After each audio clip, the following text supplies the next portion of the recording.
If you're like millions of Americans, you are sitting on the sideline trying to get a home, and yet you are looking at the field that is the housing market, and you're like, this is nuts. Do I really want to get into the game at this point? Some of you are sitting on the sideline with a 3% or 2.7% mortgage, and you want to make a move, but you're like, this is crazy. Why would I want to get a 7% mortgage? And others of you are like, I haven't bought a house yet. I've been renting. I'd like to buy a house, but it seems like I would need to win the lottery just to afford it. So what am I going to do, right? And so the question is this housing market going to get any better? Well, according to Bank of America, they're saying no. Yay, that's great news. In this video, we're going to talk about what they're saying, why they're saying it, and what we, you and me, what we can do even in spite of this news. If you're new here, welcome. My name is Brandon, and this is Creator Fuel. All right, let's dig into what Bank of America is warning us about. This comes from CNN Business. The headline reads, "The housing market is stuck until at least 2026, Bank of America warns." Yay, that's really good news. Thanks, Bank of America. You're so kind. But hey, we need to look at life with our eyes wide open and just look it right in the eye, right? Because we can only deal with what is reality. So this is what they say. Help may not be on the way for first-time home buyers frustrated by high mortgage rates and even higher home prices. If you haven't bought a house yet and you are in this market trying to buy your first home, I get the struggle. This would be tough. This would be tough. Economists at Bank of America warned this week that the U.S. housing market is stuck, and we are not convinced it will become unstuck until 2026 or later. The bank said home prices will stay high and go even higher. The housing shortage will persist, and mortgage rates may not fall much, even if the Federal Reserve finally delivers long-delayed interest rate cuts. This is what a lot of people are concerned about. You know, they think, a lot of people, maybe even you, think that, well, the housing prices just can't keep going up, can they? This is going to be another bubble, right? 2008. This is going to be another bubble. Problem is, our supply does not match with the demand of houses. We don't have enough houses, so the likelihood of this popping and going low is just it's not there, and that's hard to swallow. And I get it. This will take many years to work itself out. There isn't a magic fix. Michael Gapin, head of U.S. economics at Bank of America, told CNN in a phone interview. The message for first-time homebuyers is one of patience and frustration. Housing affordability is a major problem in America. Home prices spiked during COVID-19, and then the Fed's war on inflation sent mortgage rates surging. Thanks, Feds.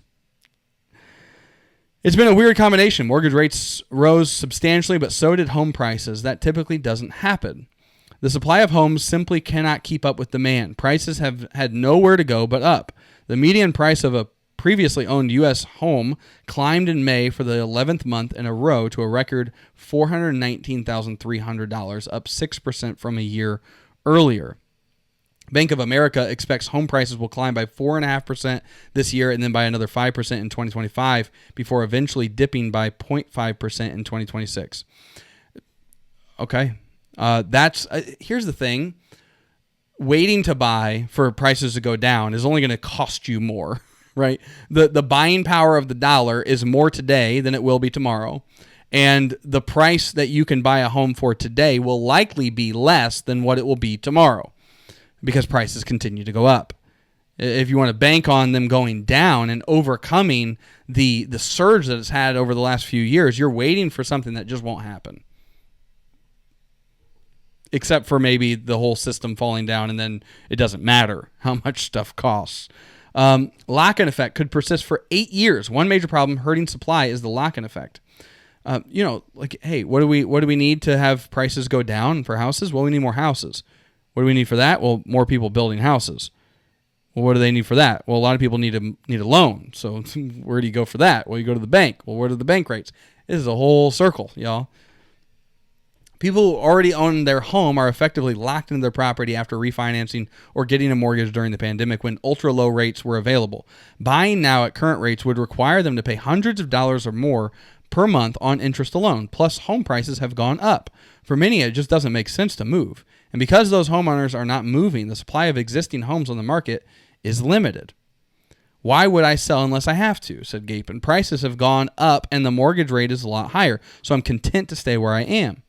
Bank of America warns the lock-in effect could persist for another 6 to 8 years, keeping a lid on supply during that time. I totally get it. My wife and I are at that same spot. Like, we want to make a move. But, man, it's just hard to swallow the idea of, like, just having more of our income going toward a home that is pretty much the same level of the home that we're in right now.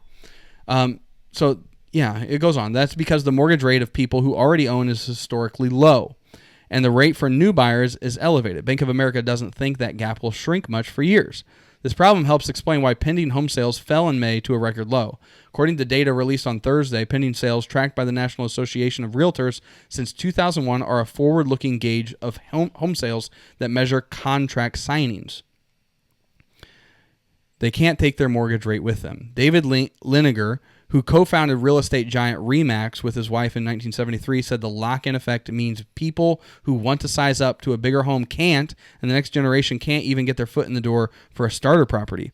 The move-up market does not exist. Starter homes have doubled in value, and the owners would like to move up, but the problem is they can't take their mortgage rate with them. Liniger agrees that the housing market is stuck for now at least. We have to muddle our way through this for a period of time, he said. But first-time home buyers he's urging them to remain patient. Don't give up the dream, he said. In theory, a flood of supply of new homes would help the unstuck market.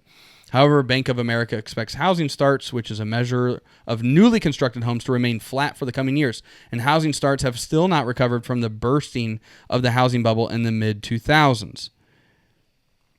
So, divide between the haves and the have-nots. The spike in home prices has padded the net worth of existing homeowners and given them additional financial flexibility. But there are many Americans who are on the outside looking in. They'd like to buy but can't afford it. These prices and the mortgage rates, the longer they are prevented from buying, the more time they miss out on wealth creation because, it's an asset that goes up in value, at least historically. In a recent Gallup poll, just 21% of Americans said it was a good time to buy a house, tied for the worst reading in Gallup history. An overwhelming majority, 76%, say it's a bad time to buy. Gapin, the Bank of America economist, said if the U.S. economy achieves the soft landing that he expects, meaning the inflation cools without triggering a recession, there is a risk that home prices will rise even more than anticipated. On the other hand, if the durability of the recovery has been overestimated and a recession is on the way, home prices could tumble and affordability would ease, but obviously you wouldn't want to go through a recession to have better housing affordability because, well, what would that mean? Well, higher unemployment, less money for wage earners. So, what do we do about this? What do we do? Well, it seems for a lot of people, right, it just feels impossible to become a homeowner. It feels impossible to make ends meet and actually have something left at the end of the day. So what can you do? Well, at the end of the day, all you can do is do what you can do. No, at the end of the day, all you can control are two things to a degree, right? You can lower your expenses and you can increase your income. That's it. So the question is, have you looked at your budget? Can you lower your expenses so you can put more money aside to, get a bigger down payment so you have less of a mortgage? Or have you looked at ways to increase your income? One of the ways that has helped myself and my family is starting and creating and growing an online business where I take my skills that I know what to do and I help other people who want to do that same thing. I help them achieve it. So maybe for you, like you have a particular set of skills, right? And you could teach others how to do that thing. If you're interested in figuring out ways to increase your income and using the internet, which is a beautiful thing, to create a freedom-fueled online business, then go to creatorfuel.net/challenge, and there I will walk you through figuring out what the right business for you would be and how to get started with a plan to grow it so that you can get in the house of your dreams, so that you aren't limited by a mortgage rate, so that you aren't limited by the market. So if you are interested in that, go to creatorfuel.net/challenge, and I will help you do just that. And if you want to learn more about that challenge before you jump into it, then go check out this video. I break it all down, share with you my story in more detail, and explain to you what this is all about. So go right here. I'll see you in that video if you want to start building an online business that fuels your freedom. Go right here. I'll see you there. Peace.